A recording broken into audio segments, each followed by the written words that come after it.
Known for his positive attitude, quick wit, and never give up mentality, Claude Harold Watson, or just Skip, was an inspiration for everyone he met. But his story is one of perseverance and began the day he was born. He was premature at birth, 3 pounds. 3 pounds, and gave his last rites at 3 days old.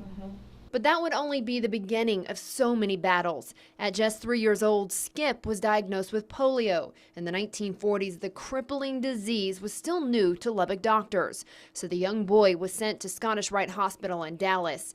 But Skip was one of 3 children, raised by a single mother, so he made the trips alone. Every summer, his mom would put him on a bus or on a train, and he'd get on there and they would take him to Dallas, and there'd be a nurse from Scottish Rite there to pick him up. Skip's will was to walk.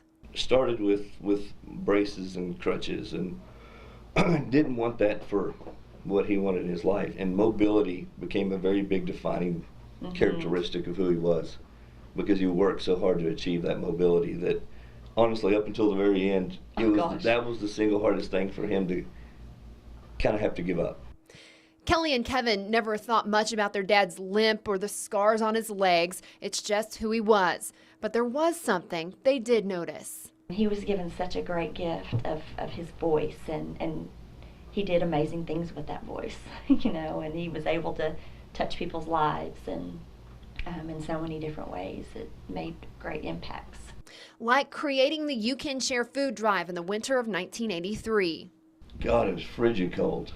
That's what we did as a family, You didn't really understand even what you were doing at the time, but you just knew that it was cool.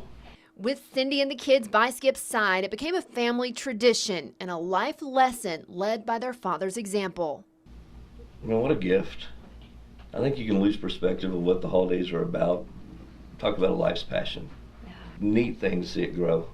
So as they walk the halls of KCBD, the same ones where they spent many of their childhood years, their only hope is that Skip's legacy will live on with the continued compassion from the community and that never give up attitude. We didn't use can't in our house. It's real hard to, especially with an able body, to sit there and go, I can't do something is almost offensive to him.